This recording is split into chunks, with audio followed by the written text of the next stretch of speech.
శ్రోతలకు నమస్కారం. క్రికెట్ నేరం పాడ్కాస్ట్ స్వాగతం, సుస్వాగతం. Welcome to our third IPL review, weekly review.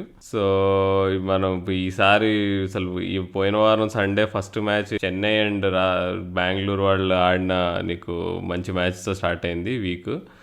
కానీ అసలు ఇదంతా పక్కన పెడితే అసలు నీకు న్యూస్లలో మామూలు ఇదిలే ఉండట్లే. అసలు నీకు సన్ రైజర్స్ క్యాంప్లో మామూలు గొడవలు అవుతున్నట్టు అనిపించట్లేదు. గొడవలు అవుతున్నాయి ఏమవుతుందో తెలియదు కానీ చాలా చేంజెస్ అయితే జరుగుతున్నాయి. సో వాటన్నిటి గురించి చాలా మంది మెసేజ్లు చేస్తున్నారు. బట్ అదంతా మేము ఇప్పుడు ఈ రాజస్థాన్ రాయల్స్ మ్యాచ్ తర్వాత మేము చేసి సన్ రైజర్స్ ఎక్స్క్లూజివ్ ఎపిసోడ్లో కవర్ చేయబోతున్నాము. సో డోంట్ వరీ, దానికోసం వెయిట్ చేస్తుండండి. సో ఈ ఎపిసోడ్లో అయితే ఎప్పట్లానే మనం ఓన్లీ సన్ రైజర్స్ తప్ప మిగిలిన టీంల గురించి మాట్లాడబోతున్నాం. సో స్టార్టింగ్ ఆఫ్ అయితే చెన్నై బెంగళూరు వాళ్ళు నీకు టేబుల్ టాప్లో ఉన్నారు, పైన ఉన్నారు. సో చెన్నై వాళ్ళు ఈ వీక్ అసలు నిన్న మ్యాచ్ వాళ్ళు 220 డిఫెండ్ చేసుకోలేకపోయారు. అది పక్కన పెడితే వాళ్ళు ఆల్మోస్ట్ ఫ్లాలెస్ పర్ఫార్మెన్స్గా అనిపిస్తుంది. వాళ్ళలో ఫ్లాస్ ఉన్నాయని మనం చెప్పాము, అందరికీ తెలుసు కూడా. అది నిన్న ముంబై మ్యాచ్లో ఎక్స్పోజ్ అయింది. బట్ నార్మల్గా అయితే వాళ్ళు అంటే బ్యాటింగ్ డిస్ప్లే మాత్రం సూపర్ ఉంది. బట్ బౌలింగ్ మాత్రం ఏమాత్రం నీకు అంటే it is not equalling the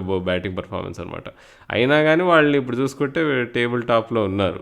teams 3 times నీకు సిఎస్కేని ఇచ్చిన టార్గెట్ని ఈజీగా చేజ్ చేసేసాయి ఆల్మోస్ట్. నీకు ఫస్ట్ ఢిల్లీ మ్యాచ్లో కూడా వాళ్ళు 188 టార్గెట్ ఇస్తే ఈజీగా చేజ్ చేశారు. తర్వాత నీకు కేకేఆర్ వాళ్ళు ఆల్మోస్ట్ చేసేసారు కూడా 200+ టార్గెట్ కూడా. అట్లాంటిది మళ్ళీ అట్లాంటిది 200+ టార్గెట్ ఉంటే నీకు వాళ్ళు డిఫెండ్ చేయలేకపోయారు. సో మరి దీన్ని బట్టి చూస్తుంటే వాళ్ళు మరి అంటే టైటిల్ కంటెండర్స్ అంటావా, లేకపోతే వాళ్ళు పక్కా నాకౌట్స్లో నీకు ఒకవేళ డిఫెండ్ చేయాల్సి వస్తే ఓడిపోతారంటావా రాజు?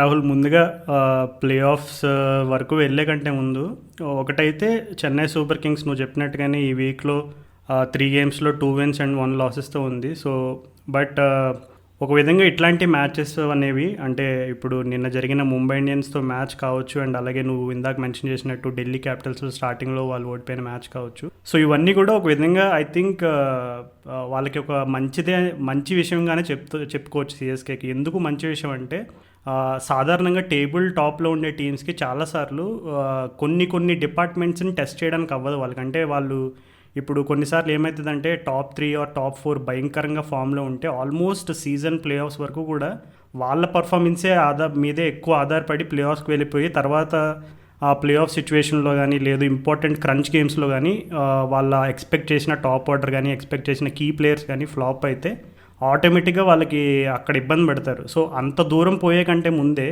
వాళ్ళకి ముందుగానే ఇట్లాంటి సిచ్యువేషన్స్ రావడం ఒక విధంగా కొంచెం ఒక చిన్న అడ్వాంటేజ్గా చెప్పొచ్చు సిఎస్కేకి. ఎందుకు అడ్వాంటేజ్ అని అంటున్నానంటే వాళ్ళకి అట్లీస్ట్ బౌలింగ్ ఆప్షన్స్లో ఇంకా మనం ఎవరెవరిని ట్రై చేయొచ్చు, ఎవరిని ట్రై చేస్తే మన రిజల్ట్స్ ఎట్లా వస్తున్నాయి అనే దానికి ఒక రిఫ్లెక్ట్ చేసుకోవడానికి ఒక మంచి అవకాశంగా చెప్పొచ్చు. ఎందుకంటే ఇప్పుడు జనరల్గా షార్దుల్ ఠాకూర్ అంటే ఆల్రెడీ ఇండియన్ క్రికెట్కి ఆడుతున్నాడు కొన్ని మంత్స్గా, అండ్ అలాగే డెత్ బౌలింగ్ కూడా ఆల్రెడీ ఇండియాకి T20లో వేశాడు, 1 dayలో వేశాడు, మంచి ఎక్స్పీరియన్స్ ఉందని సిఎస్కే ఫ్యాన్స్ బాగా బలంగా నమ్మకం పెట్టుకున్నారు. కానీ అతని డెత్ బౌలింగ్ అనేది కొంచెం ఈ సీజన్ అయితే కొంచెం వరీయింగ్గానే ఉంది. షార్దుల్ ఠాకూర్ ఒక్కడే కాదు, పాపం లుంగి ఎంగిడి కూడా విక్టిమ్ అయ్యాడు. అండ్ అలాగే శామ్ కరన్ కూడా అకేషనల్గా సిగ్నల్స్ అయితే చూపించాడు. అంటే డెత్ బౌలింగ్లో తన దగ్గర వేసే స్కిల్స్ ఉన్నాయి, అండ్ అలాగే కొట్టించుకునే స్కిల్స్ ఉన్నాయని కూడా 2 పక్కల రుజువు చేసుకున్నాడు.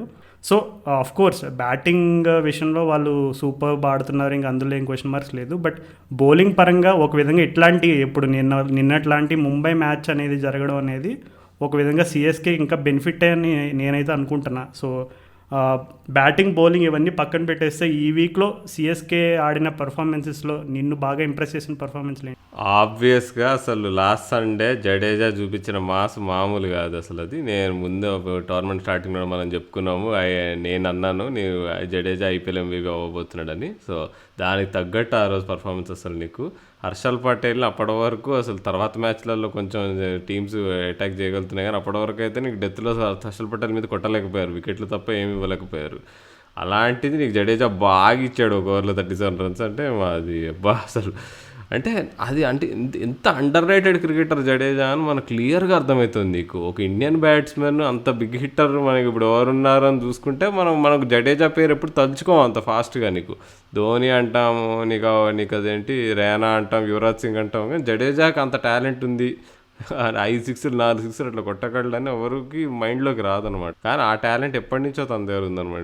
నీకు 10 years బ్యాక్ నుంచే జడేజా గొప్ప ప్లేయర్ అవుతాడు, గొప్ప ప్లేయర్ అవుతాడు అని అంటూనే ఉన్నారు. సో ఐఎమ్ వెరీ గ్లాడ్ అది రియలైజ్ అవుతున్నాడు ఇప్పుడు. అండ్ బౌలింగ్లో కూడా ముఖ్యంగా అసలు సిఎస్కే వాళ్ళది చాలా వర్స్ట్గా ఉంది బౌలింగ్ ఇయర్. అట్లాంటిది అయినా జడేజా మాత్రం తన పర్ఫార్మెన్స్ని బెటర్ చేసుకుంటాడని చెప్పొచ్చు. నీకు ఆ మ్యాచ్లో అయితే ఆర్సీబీ మీద అయితే నీకు ఇదేంటి సింగిల్ హ్యాండ్తో నీకు మొత్తం మ్యాచ్ని తిప్పేసాడు. నీకు మిడిల్ ఆర్డర్లో నీకు డివిల్లర్స్ వికెట్ తీసాడు, నీకు మ్యాక్స్వెల్ని అవుట్ చేశాడు, నీకు అక్కడే మ్యాచ్ అయిపోగొట్టేసాడు. నీకు సుందర్ ఉంటే కూడా సుందర్ వికెట్ తీసేసాడు. సో జడేజా పక్కన పెడితే నాకు రుతురాజ్ గైక్వాడ్ బ్యాటింగ్ అయితే ఎంత ఎంజాయబుల్గా ఉంది రాదు అసలు.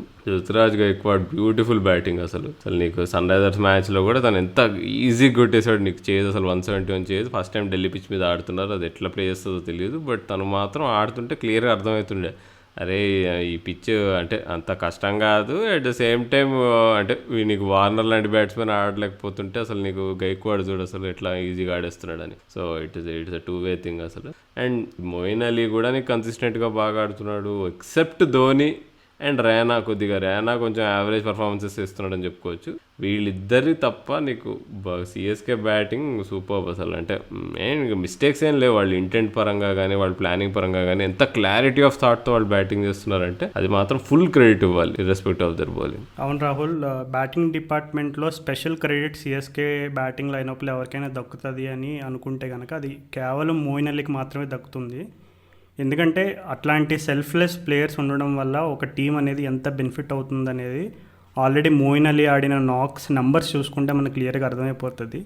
సో ఇట్లాంటి సెల్ఫ్లెస్ ప్లేయర్ అనేది ఎందుకు ఎక్కువ వాడాల్సి వస్తుందంటే దానికి కారణం ఏంటంటే జనరల్గా ఇంగ్లాండ్ క్రికెట్లో వాళ్ళ వైట్ బాల్ సెటప్ చూసుకుంటే నీకు ఒక సైడ్ ఒక పవర్ఫుల్ ప్లేయర్ ఉన్నాడంటే రెండో సైడ్ కూడా ఆల్మోస్ట్ ఈక్వల్లీ పవర్ఫుల్ ప్లేయర్ ఉంటాడు. అంటే take Jason Roy, Jonny Bairstow, Ben Stokes, Jos Buttler, Moeen Ali, ఇంకా ఇలా ఆయన మోర్గన్, ఇలా నేమ్స్ చెప్పుకుంటూ పోతే ఈజీగా నీకు ఇంగ్లాండ్ వైట్ బాల్ క్రికెట్ సెటప్లో ఒక 7-8 నేమ్స్ ప్రతి ఒక్కరు కూడా అటాకింగ్ రోల్ ఈజీగా ఆడగలిగే సామర్థ్యం ఉన్న ప్లేయర్స్గానే కనపడతారు అందరూ.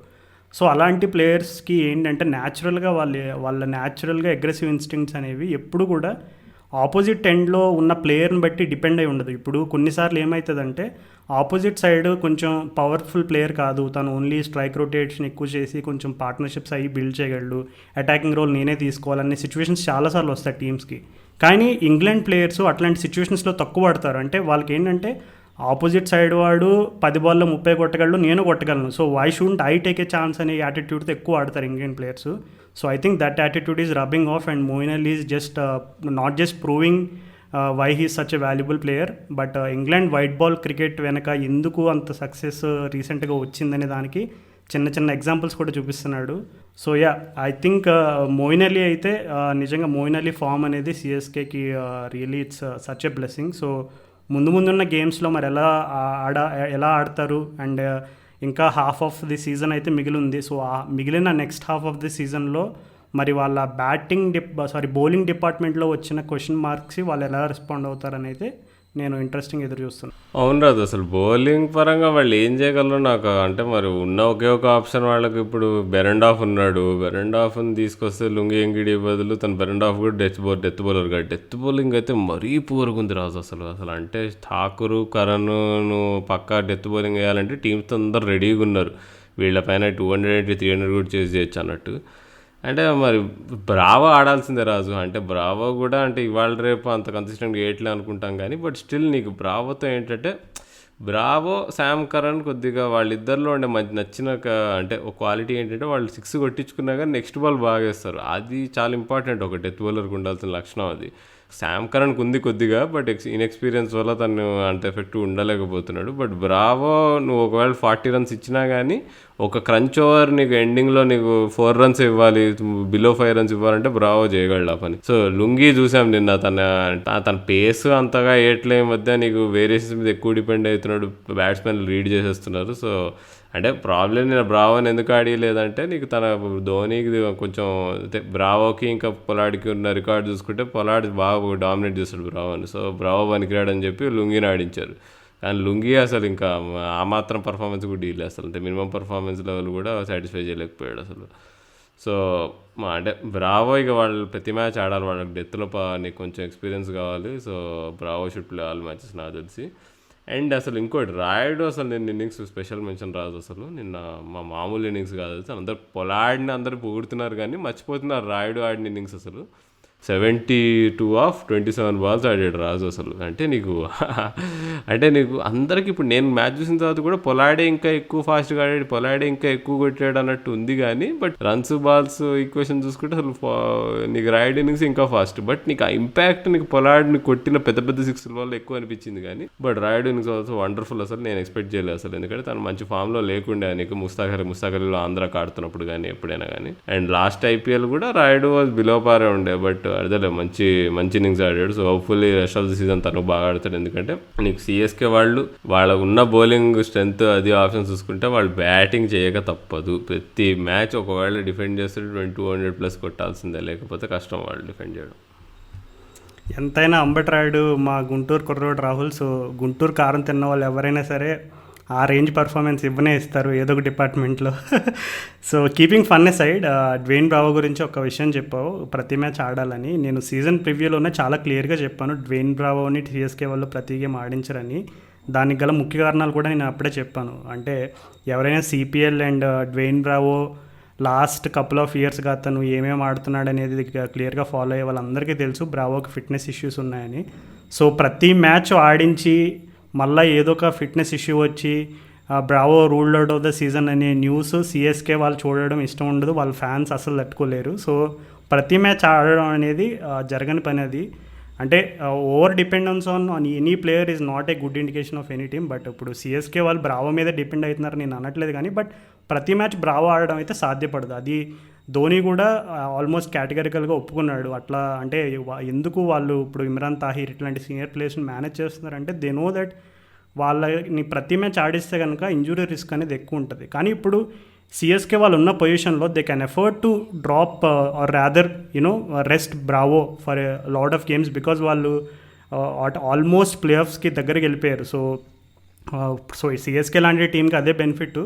కాకపోతే వాళ్ళు ఒకవేళ డ్వేన్ బ్రావోని ఏదైనా గేమ్స్కి తీసుకొస్తే తనకి ఇచ్చే రోల్ ఎలా ఉంటుంది, డెత్ బౌలింగ్ వేపిస్తారా, లేదు మిడిల్ ఓవర్స్లో కంట్రోల్ చేపిస్తారా, లేదు పవర్ ప్లేలో ఏమైనా ఎక్స్పెరిమెంట్ చేస్తారా, ఇట్లాంటివి నేను కీన్గా చూడబోతున్నా. But apart from that I am very sure that we're not going to see Dwayne Bravo consistently, either we're going to see him 1 in 2 games. But నువ్వు చెప్పినట్టుగా ఆ ప్లే ఆఫ్ సిచ్యువేషన్స్ అక్కడి వరకు వచ్చినప్పుడు మాత్రం ఖచ్చితంగా by that time I'm pretty sure CSK will sort out their best 11. So అప్పుడు best 11 ఉన్న సిచ్యువేషన్లో దెన్ ఆబ్వియస్లీ ఆ ఉండేవి 2 గేమ్స్ ఉంటాయి కాబట్టి for that we may not see an unchanged combination. But అప్పటి వరకు అయితే అట్లీస్ట్ సిఎస్కే వాళ్ళు ఇప్పుడున్న టేబుల్ పొజిషన్ని చూసుకుని వాళ్ళు ఎక్కువగా ప్యానిక్ అవ్వాల్సిన సిచ్యువేషన్ అయితే లేదు. సో ఎంతైనా టేబుల్ టాప్లో ఉంటే ఎట్లాంటి అడ్వాంటేజెసే ఉంటాయి మరి. సో ఇంకెంతసేపు అన్న టేబుల్ టాప్స్ గురించి మాట్లాడుకుందాం. మన సిఎస్కే ధోని కెప్టెన్ అయితే ధోనికి వారసుడిగా చెప్పుకునే రిషబ్ పంత్ టీం గురించి మాట్లాడుకుందాం మరి. అవును రాజు, అంటే ఢిల్లీ క్యాపిటల్స్ ఈసారి స్ట్రాంగ్గా కనిపించకపోయినా వాళ్ళ మెయిన్ అసలు కెప్టెన్ శ్రేయస్ అయ్యర్ లేకపోయినా కానీ వాళ్ళు నీకు స్టార్టింగ్లో లాస్ట్ ఇయర్ బాగా వేసిన ఆండ్రిక్ నోకియా టీంలో లేకపోయినా, Rabada up to the mark bowling వేయకపోయినా కానీ వాళ్ళు నీకు నెంబర్ 2 పొజిషన్లో ఉన్నారు, చాలా మంచిగా ఆడుతున్నారంటే వాళ్ళు ఇక క్రెడిట్ గోస్ టు దర్. అంటే మొత్తం టీంకి ఇవ్వాలి క్రెడిట్. నీకు అవేష్ ఖాన్ లాంటి బౌలర్స్ కానీ, నీకు లలిత్ యాదవ్ లాంటి ప్లేయర్స్ కానీ, ఎవరి గురించి అయితే మనం పెద్ద హైప్ వినిపించదో అందరూ పర్ఫామ్ చేస్తున్నారు. రిషబ్ పంత్ కూడా ఏం సూపర్ స్టార్ పర్ఫార్మెన్సెస్ ఏమి ఇవ్వట్లే, అయినా కానీ టీం పైన ఉంది అంటే all credit to the way there. Prithvi Shaw అన్నగారిని మర్చిపోయావా ఏంటి నువ్వు? ఆ మ్యాచ్లో కేకేఆర్ మ్యాచ్ ముందు పృథ్వీ షాకి ఏమి పెట్టి పంపించారు ఒకసారి కనుక్కో రాహుల్, మనం కూడా తీసుకుందాం డైలీ. అంటే మరీ రాజు అది మాత్రం మరి హాఫ్ వాలీ లేచాడు, అది కూడా ఒప్పుకోవాలి. ఒక బౌలింగ్ మెషిన్ పెట్టుకొని ఇట్లా హాఫ్ వాలీ లేనన్నా అని చెప్తాం కదా, బౌలింగ్ మెషిన్ అట్లా లేసాడు తను బౌలింగ్. మినిమం ఒక షార్ట్ అవుట్ లెంత్ బాల్ కూడా వేయలేదు. But at the same time నీకు 6 balls 6 sixes కొట్టడం, 6 balls 6 4s కొట్టడం అంత ఈజీ కాదు. అండ్ అంటే పృథ్వీ షా అంటే కొంచెం చేంజ్ అయితే ఉంది, టెక్నికల్ అడ్జస్ట్మెంట్ చేసుకున్నాడు ఆస్ట్రేలియా టూర్ తర్వాత. తను అంటే ఇప్పుడు అంటే ఈ సీజన్ అందుకే నీకు కనిపిస్తుంది తను కన్సిస్టెన్సీ వస్తుంది. వికెట్ ఈజీగా ఇవ్వట్లే నీకు. న్యూ బాల్కి నీకు కొంచెం స్వింగ్ వస్తే అవుట్ అయిపోయేవాడు. కానీ ఈ సీజన్ కొంచెం అంటే కొంచెం తెలివిగా ఆడుతున్నాడు అనిపిస్తుంది. సో హోప్ఫుల్లీ అంటే మరి నీకు Rishabh Pant, Prithvi Shaw, Dhawan as ever consistent last 2 years నుంచి ఎట్లా ఆడుతున్నాడు అట్లానే కంటిన్యూ అవుతున్నాడు. సో బ్యాటింగ్ పరంగా they are very good. Bowling పరంగా నీకు రబాడా ఫైర్ కాకపోయినా అవేష్ ఖాన్ మంచిగా వేస్తున్నాడు, లలిత్ యాదవ్ బాగా వేస్తున్నాడు. అశ్విన్ లేకపోయినా కానీ లలిత్ యాదవ్ బాగా వేసాడు, నిన్న తను రోల్ కవర్ చేసి పడేసాడు. అంటే నీకు అమిత్ మిశ్రా కొంచెం ఏదో ఇంజురీ అయినట్టుంది. మరి ఆ పరంగా మరి వాళ్ళు లెగ్ స్పిన్ మరి ఆప్షన్ మరి కష్టం అవుతుండొచ్చు going in to the season. వాళ్ళకి ఇంకో మంచి లెగ్ స్పిన్నర్ లేడు. సో ఇంకా వాళ్ళ స్ట్రెంగ్స్ వచ్చేసి అవే రాదు. అంటే నీకు శిఖర్ ధవన్ పెద్ద స్ట్రెంత్, ఇంకా నీకు స్టాయినిస్ లాంటి యూటిలిటీ ప్లేయర్స్ అది ఇంకో స్ట్రెంత్. తను అంటే 1-2 overs వేయడము, తర్వాత నీకు మళ్ళీ బ్యాటింగ్ చేయడం. కానీ ఇంకా నీకంటే నీకు పృథ్వీ షా ఆబ్వియస్ పర్ఫార్మెన్స్ కాకుండా ఇంకేమి నీకు స్పెషల్ అనిపించినాయి ఢిల్లీ వాళ్ళవి లాస్ట్ 1 weekలో? ఢిల్లీ క్యాపిటల్స్లో ఆవేష్ ఖాన్ బౌలింగ్ అనేది మాత్రం నిజంగా అది చాలామంది పాపం ఎక్స్పెక్ట్ చేసి ఉండరు ఆవేష్ ఖాన్ ఇంత బాగా ఆడతాడు ఈ సీజన్ అని. సో తను మాత్రం ఈజ్ అ బిగ్ రెవల్యూషన్ అని చెప్పొచ్చు ఈ సీజన్లో ఆవేష్ ఖాన్ బౌలింగ్ మాత్రం. అండ్ తను తీసుకునే వికెట్స్ కూడా చూసుకుంటే అన్ని కీ వికెట్స్ తీస్తున్నాడు, ఏదో టోకెన్ వికెట్స్ లాంటివి కాకుండా అన్ని కీ ప్లేయర్స్ని తీస్తున్నాడు. సో ఎంఎస్ ధోని, విరాట్ కోహ్లీ ఇట్లాంటి పెద్ద పెద్ద ప్లేయర్స్ వికెట్లు తీస్తున్నాడు అంటే hopefully he'll gain a lot of confidence from such wickets. And ఇంకా ముందు ఆ కన్సిస్టెన్సీని ప్రూవ్ చేసుకుంటాడని కోరుకుంది. ఎందుకంటే లాస్ట్ ఇయర్ ఢిల్లీ క్యాపిటల్స్ సక్సెస్కి బౌలింగ్ పరంగా ఏంటి అని చూసుకుంటే కగిసో రబాడా, నోకియా అసలు ఇద్దరు ఒంటి చేత్తో మొత్తం బౌలింగ్ డిపార్ట్మెంట్ మొత్తం కవర్ చేసేవారు. ఒకవేళ వేరే వాళ్ళు రన్స్కి పోయినా, వేరే వాళ్ళ ప్రెషర్ పైన ఉన్నా వాళ్ళిద్దరూ మొత్తం కవర్ చేసేవారు.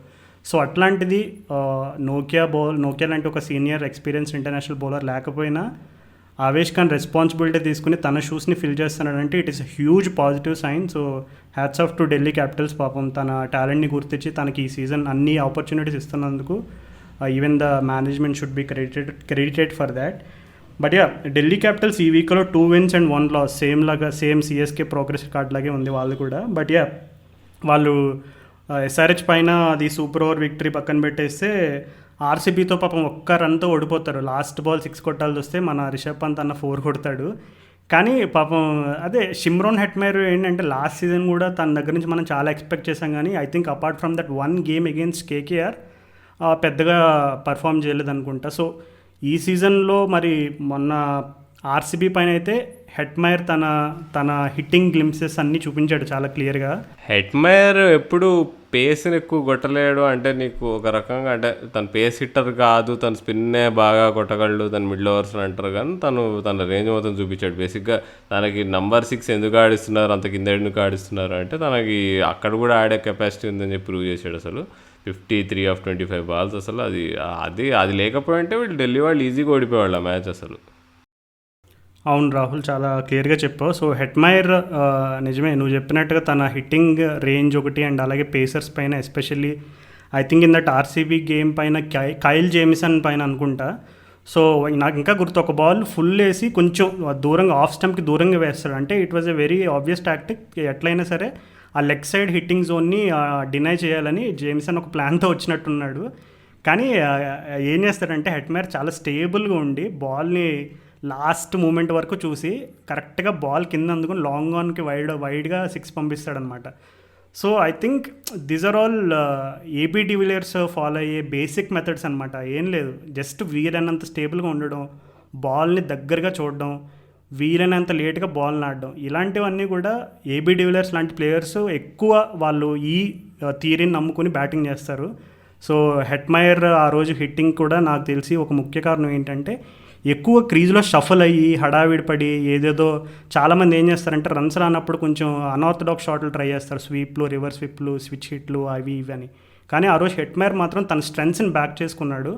So that is a sign of good player. And hopefully ముందున్న సీజన్లో ఇంకా హెట్మైర్ నుంచి మరిన్ని మెరుపుదాడి ఇన్నింగ్స్లు చూడాలని మనం బలంగా కోరుకుందాం. అండ్ ఈ సీజన్ ఈ వీక్ హైలైట్లో ఢిల్లీ క్యాపిటల్స్లో పృథ్వీ షా గురించి నువ్వు ఆల్రెడీ మెన్షన్ చేసిందే, శివం మావిని పాపం చెతకొట్టాడు. అండ్ పృథ్వీ షా అయితే ఒక చిన్న విషయం మెన్షన్ చేశాడు ప్రజెంటేషన్ టైంలో. అంటే ఆస్ట్రేలియా లాంటి సిరీస్ తర్వాత మరలా ఇప్పుడు ఈ ఐపీఎల్కి ఈ మధ్యలో ఉన్న డిఫరెన్స్ ఏంటి, అసలు ఏం చేంజెస్ జరిగినాయి, అసలు నీ మైండ్ సెట్ ఎలా ఉంది, ఇలాంటి క్వశ్చన్స్ అడిగినప్పుడు పృథ్వీ షా ఏం చెప్పాడంటే మా డాడీ నాకు బాగా హెల్ప్ చేశారు.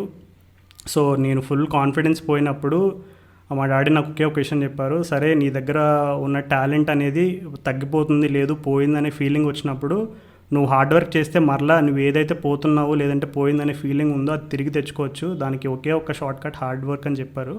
సో నేను చాలా వర్క్ చేశాను, so that is the reason behind my good form అనేటువంటి ఇండికేషన్ కూడా ఇచ్చాడు. సో ఇట్లాంటి విషయాలన్నీ కూడా ఎందుకు చెప్పాల్సి వస్తుందంటే ఫ్యూచర్లో పృథ్వీ షా కనుక ఒక మంచి బ్యాటింగ్ లెజెండ్గా ఎమర్జ్ అయితే ఇట్లాంటి చిన్న చిన్న విషయాలు అనేవి ఎంతెంత కీ రోల్ ప్లే చేసాయి అనేది మన లిసనర్స్ ముందుగానే అర్థం చేసుకుంటారని చెప్పే ప్రయత్నం. అది ఇంకోటి రాజు, ఇది రిషబ్ పంత్ నువ్వు అబ్జర్వ్ చేసావా? ఫస్ట్ 2 మ్యాచెస్లో బాగా సీరియస్గా కనిపించాడు, అంటే కొంచెం తన న్యాచురల్ సెల్ఫ్ని బయట పెట్టకుండా ట్రై చేస్తుండే వికెట్స్ వెనకాల. కానీ సడన్గా నేను లాస్ట్ 2 మ్యాచెస్లో అబ్జర్వ్ చేసాను, మళ్ళీ వెనక నుంచి చేసే అల్లరి మళ్ళీ స్టార్ట్ అయింది. అబ్జర్వ్ చేసావా? అంటే మేబీ తను స్టార్టింగ్లో నేను క్యాప్టెన్ కదా, నేను చిచ్చోరే వేషాలు వేయొద్దేమో అని తను ఇంటర్నల్గా అనుకున్నాడేమో. కానీ తర్వాత రియలైజ్ చేయడం తను పాయింటింగ్ మాట్లాడుకుంటున్నాడు, అరే నువ్వు you have to break free అని చెప్పి. అది నాకు మంచి ఇదిగా అనిపించింది. Okay, is maturing as a person, maturing as a captain అని. అవును రాహుల్, రికీ పాంటింగ్ లాంటి వాళ్ళు కోచ్ ఉండడం ఇంకా మంచి అడ్వాంటేజ్ రిషబ్ పంత్ లాంటి ప్లేయర్స్కి. ఎందుకంటే నాకు తెలిసినంత వరకు కూడా Ricky Ponting is not a task master, అంటే అరే ఇట్లా చెప్తే ఇట్లాగే చెయ్యి అనేటువంటి టైప్ ఆఫ్ ప్లేయర్ అయితే కాదు, తన కోచ్ అయితే కాదు. తను ఖచ్చితంగా ప్లేయర్ని ఇంకా పాజిటివ్గా ఎంతవరకు ఇన్ఫ్లుయెన్స్ చేయగలడనే పద్ధతిలో రకరకాల టాక్టిక్స్ ట్రై చేసే క్యాప్టెన్ అండ్ కోచ్ తప్ప ఎక్కువగా ప్రెజర్ అయితే పెట్టడు. So maybe I hope that good influence also rubbing on Rishabh Pant. And నువ్వు చెప్పినట్టుగానే తను ఫస్ట్ 2 మ్యాచెస్ తర్వాత మరలా back to the old Rishabh Pant చూడడం అనేది like it's a good sign. So చూద్దాం, మరి ముందున్న సీజన్లో ప్రస్తుతానికైతే వాళ్ళు నెంబర్ 2 పొజిషన్లో ఉన్నారు. మరి అది సస్టైన్ చేయగలుగుతారా, ముందున్న గేమ్స్లో అదే ఫామ్ని కొనసాగిస్తారా అనే దానికి వాళ్ళ టాప్ ఆర్డర్లో పృథ్వీ షా అండ్ శిఖర్ ధవన్ అయితే మంచి ఫామ్లో ఉన్నారు. అండ్ ఒక చిన్న అన్సంగ్ హీరో లలిత్ యాదవ్, పాపం లలిత్ యాదవ్ గురించి ఒక విషయం చెప్పాలంటే తను అక్షర్ పటేల్ లేనప్పుడు అక్షర్ పటేల్ రోల్ ప్లే చేశాడు, ఇప్పుడు అశ్విన్ లేనప్పుడు అశ్విన్ రోల్ ప్లే చేస్తున్నాడు. సో సాధారణంగా Axar Patel and Ashwin are literally ఇప్పుడు ప్రజెంట్ ఇండియన్ క్రికెట్లో 2 ఆఫ్ ది బెస్ట్ స్పిన్నర్స్గా చెప్పుకోవచ్చు. సో అలాంటి రోల్స్ని తను ఫుల్ఫిల్ చేస్తున్నాడు ఇంటర్నేషనల్ ఎక్స్పీరియన్స్ లేకుండా, అంటే very great thing with regards to Lalit Yadav. Okay Raju, so enough about Delhi. ఇక మనం ఇంకా సార్ ఇది మనం నెక్స్ట్ ఇక పాయింట్స్ టేబుల్లో 3rd ఉన్నది ఆర్సీబీ. సో వాళ్ళు సడన్గా నీకు టాప్లో ఉన్నామని డ్యాన్సులు వేస్తున్నారు ఆర్సీబీ ఫ్యాన్స్. మొన్నటి వరకు సడన్గా ఇప్పుడు నెంబర్ 3లో కనిపిస్తున్నారు.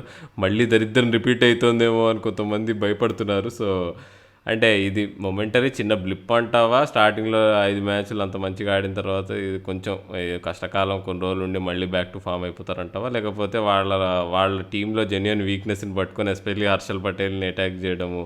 నీకు నిన్న ఈ మ్యాచ్లో కూడా నీకు పంజాబ్ వాళ్ళు కూడా అక్కడే నీకు బాగా హర్షల్ పటేల్ ఈజీగానే డీల్ చేశారు తనతో. సో అంటే వాళ్ళ ఫ్లాస్ కొంచెం ఎక్స్పోజ్ అవుతున్నా అనుకోవాలి. దాంతోపాటు కోహ్లీ కూడా లాంగ్ ఇన్నింగ్స్ ఆడట్లేదు, దానికోసం అందరు వెయిటింగ్. అంతా మ్యాక్స్వెల్ ఏబిడి మీదనే ఉంది మొత్తం ఆర్సీబీ ఇదంతా మొత్తం. అసలు మ్యాక్స్వెల్ మళ్ళీ స్టార్టింగ్లో ఆడాడు, మళ్ళీ చూస్తే గుడ్లు పెడుతున్నాడు. సో మ్యాక్స్వెల్కి కూడా మళ్ళీ తన పూర్వ దరిద్రం వాపస్ వస్తుందా అనేది కూడా క్వశ్చన్. సో నువ్వు ఆర్సీబీని చూస్తే నీకేమనిపిస్తుంది? Will they continue their good form or వాళ్ళు మళ్ళీ పతనం వైపు పతనం దారి పట్టుకున్నారంట? ఆబ్వియస్లీ అంతకు ముందుతో వీళ్ళు పోల్చుకుంటే ఆర్సీబీ వాళ్ళు పాపం లాస్ట్ వీక్లో వాళ్ళు ఎక్స్పెక్ట్ చేసిన రేంజ్లో పర్ఫార్మెన్స్లు అయితే లేవు. 2 మ్యాచ్లు ఓడిపోయారు, 1 మ్యాచ్ గెలిచారు. ఆ గెలిచిన మ్యాచ్ కూడా ఇందాక మనం చెప్పుకున్న ఢిల్లీ క్యాపిటల్స్ పైన ఒక్కరంతో గెలిచిన మ్యాచ్. సో ఒక విధంగా చెప్పాలంటే ఈ లాస్ట్ వీక్ అయితే పాపం వాళ్ళకి నిజంగా 3 out of 3 very challenging games.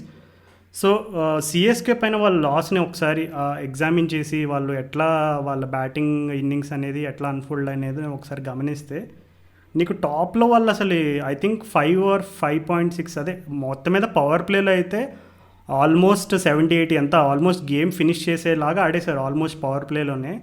Power play అయిన తర్వాత వెంటనే చూస్తే బ్యాట్స్మెన్ అందరూ ఇంకా పెవిలియన్ దగ్గర ఏదో ఒక బోర్డు పెట్టి you have to come here అనే ఒక ఎవరో గట్టిగా అరుస్తున్నట్టు ప్రతి ఒక్కరు క్యూ కట్టేశారు ఇంకా పెవిలియన్కి సెకండ్ హాఫ్లో. అండ్ అలాగే మరలా వాళ్ళు రీసెంట్గా జరిగిన పంజాబ్ కింగ్స్ మ్యాచ్ 34 runsతో ఓడిపోయారు. సో ఆ మ్యాచ్ చూసుకుంటే ఆ మ్యాచ్లో కూడా పాపం I think at some point they had to chase 10 or 11 ఓవర్స్లో 121 ఎంతో కొట్టాల్సి ఉండే. సో అప్పటికి డివిలియర్స్ అండ్ మ్యాక్స్వెల్ ఇద్దరు ఇంకా బ్యాటింగ్కి రాలేదు అంటే అది చాలామంది ఆర్సీబీ ఫ్యాన్స్కి చాలా ఇబ్బంది పెట్టిన విషయం అది. అసలు అంటే ఒకటేంటంటే కోహ్లీ అండ్ పాటీదార్ ఇద్దరు కూడా, ఇప్పుడు పాటీదార్ ఓకే తను డొమెస్టిక్గా తనకి ఒక డీసెంట్ రికార్డ్ ఉంది అందుకే ఛాన్స్లు ఇస్తున్నారు ఇవన్నీ చెప్పుకోవచ్చు. బట్ ఏంటంటే కోహ్లీ గురించి ఆల్రెడీ మనకి తెలుసు అతని రోల్ ఏంటనేది. ఎస్పెషల్లీ కోహ్లీ లాంటి ప్లేయర్స్ ఎప్పుడు బెనిఫిట్ అవుతారు బాగా అంటే ఆపోజిట్ ఎండ్లో కొంచెం ఒక ఎన్ఫోర్సర్ ఉంటే కోహ్లీ లాంటి వాళ్ళు వాళ్ళ న్యాచురల్ ఇన్నింగ్స్ ఆడడానికి ఎక్కువ అవకాశం ఉంటుంది. సో ఈ ప్రజెంటేషన్ టైంలో అడిగారు అంటే నెంబర్ 3 నెంబర్ 4లో మరి గ్లెన్ మ్యాక్స్వెల్ అండ్ డివిలియర్స్ని పంపించవచ్చు కదా అనేటువంటి క్వశ్చన్ అడిగినప్పుడు కోహ్లీ ఏం చెప్పాడంటే మా ప్లాన్స్ అయితే మాకు చాలా క్లియర్గా ఉన్నాయి, మేము ఏబిడి అండ్ మ్యాక్స్వెల్ని నెంబర్ 3 నెంబర్ 4 పంపకూడదని కాదు, మాకు వచ్చిన స్టార్ట్ పైన డిపెండ్ అవుతుంది నెంబర్ 3 నెంబర్ 4 ఎవరు వస్తారనేది. సో ఆబ్వియస్లీ మేము పవర్ ప్లేలోనే వికెట్ కోల్పోయాం కాబట్టి పాటీదార్ వచ్చాడు. ఒకవేళ కనుక మాకు మంచి స్టార్ట్ వచ్చి ఒక 80 for no loss ఆ సిచ్యువేషన్ ఉంటే ఖచ్చితంగా మీరు బ్యాటింగ్ ఆర్డర్లో చేంజెస్ అయితే చూస్తారని చెప్పాడు. బట్ నాకు ఇంకా ఒక్క ఇండికేషన్ వస్తుంది ఏంటంటే ఆర్సీబీ వాళ్ళు especially considering their coaching setup and everything, వాళ్ళు ఈ సీజన్లో ఎక్కువగా రియాక్టివ్ చేంజెస్ చేయడానికి ఇష్టం చూపించట్లేదు. సో రియాక్టివ్ చేంజెస్ ఎక్కువ చేయట్లేదంటే నా దృష్టిలో ఇట్స్ ఎ గుడ్ సైన్ తప్ప బ్యాడ్ సైన్ అయితే కాదు. సో నాకు తెలిసి కోహ్లీ ప్రస్తుతానికి ఇచ్చిన ఇండికేషన్స్ అయితే తాను ఆర్సీబీ వాళ్ళు సీజన్ ముందు నేను చెప్పినట్టు plan A, plan B, plan C ఏదైతే పెట్టుకున్నారో ఇప్పటి వరకు ప్లాన్ ఏ అయితే బాగానే వర్కౌట్ అవుతుంది. కానీ చిన్న క్రాక్ స్టార్ట్ అయినాయి ఆ ప్లాన్ ఏలో. ఇప్పుడు హర్షల్ పటేల్ డెత్ బౌలింగ్ అవ్వచ్చు, or Rajat Patidar position in playing 11 అవ్వచ్చు, ఇట్లాగా చిన్న క్రాక్ స్టార్ట్ అవుతున్నాయి. సో వాళ్ళు వెంటనే ఇమీడియట్గా ప్లాన్ బికి షిఫ్ట్ అయిపోతారా, లేదు ఇంకా ప్లాన్ ఏనే బ్యాకప్ చేసి దాంట్లో ఏమైనా 1-2 విషయాలు కొంచెం ట్వీక్ చేస్తారనేది నేను చూడబోతున్నా. బట్ ఎప్పుడు కూడా మనం టేబుల్ టాపర్స్ మీని అండర్ ఎస్టిమేట్ చేయకూడదు రాహుల్. సో ఇప్పటికీ హాఫ్ సీజన్ కంప్లీట్ అయింది, ఆర్సీబీ వాళ్ళు ఇంకా మంచి హెల్దీ పొజిషన్లో ఉన్నారు.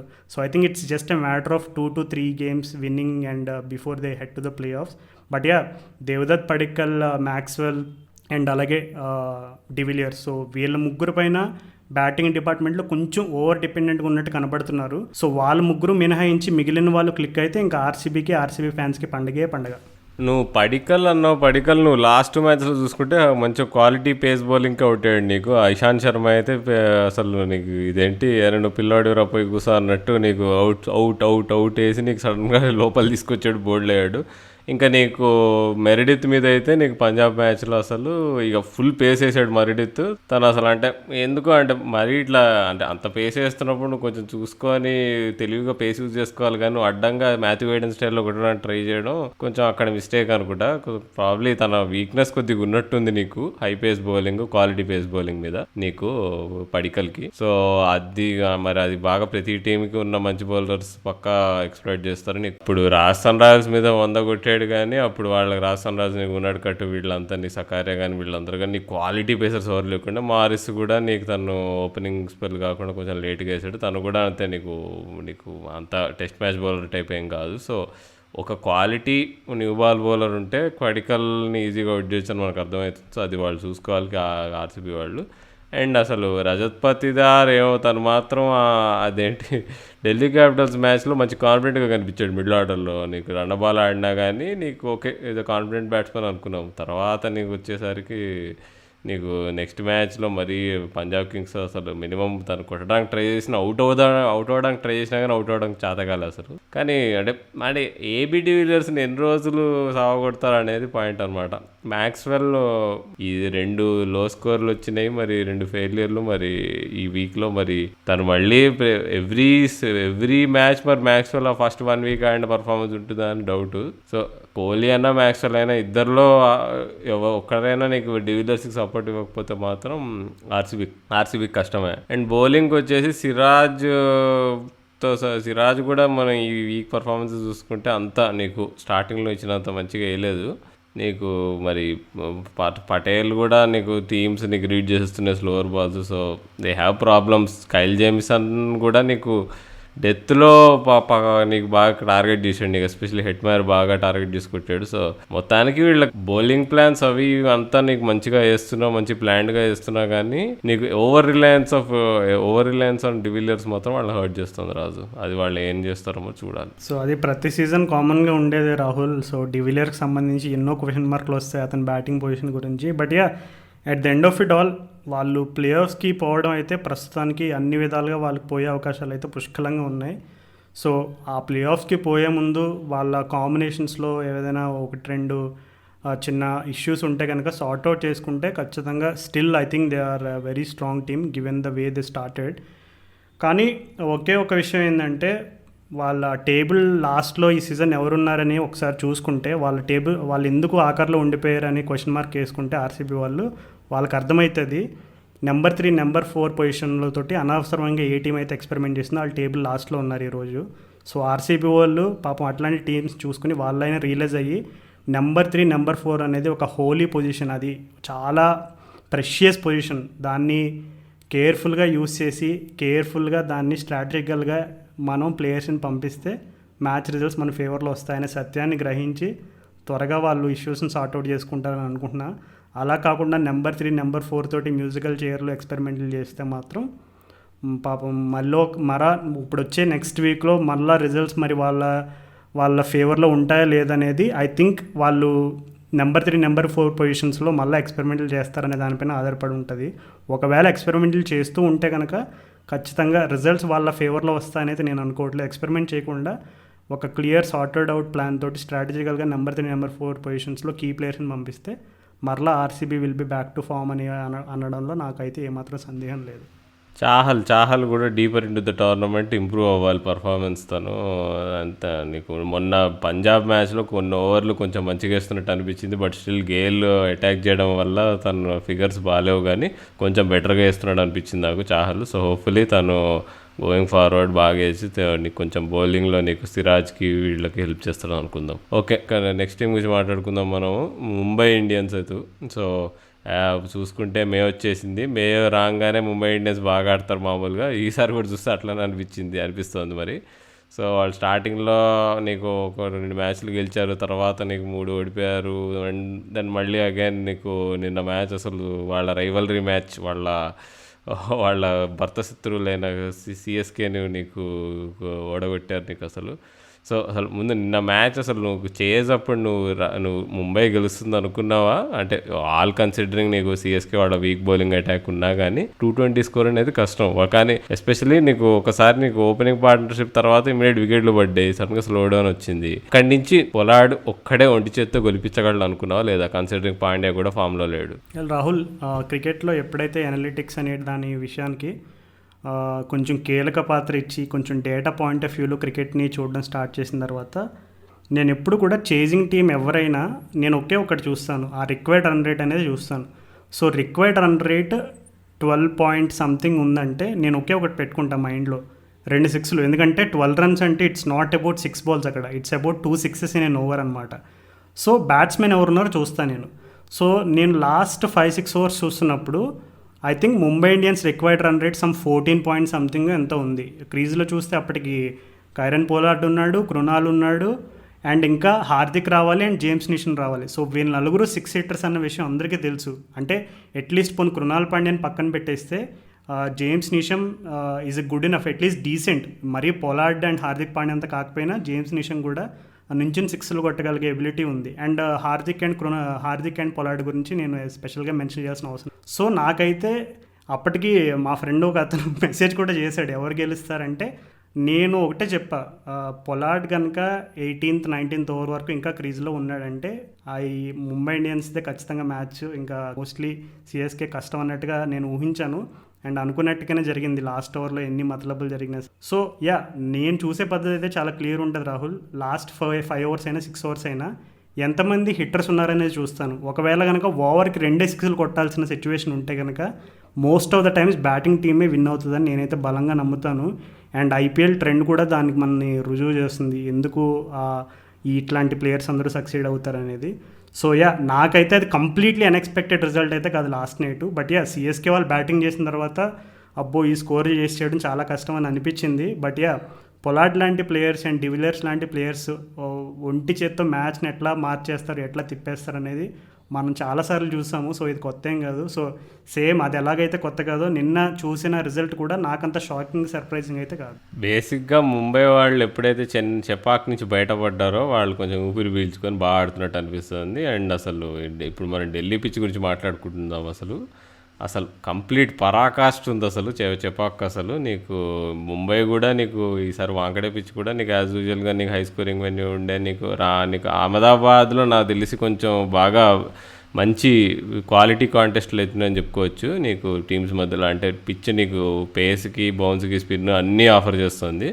బట్ ఢిల్లీ మాత్రం రోడ్డే అదొక గ్రాండ్ ట్రంక్ రోడ్డు ఉంటుంది కదా, నీకు ఎప్పుడో ముగలీలు వేసిన రోడ్డు అది, నీకు ఢిల్లీ నుంచి అట్లా వారణాసి పోయే road.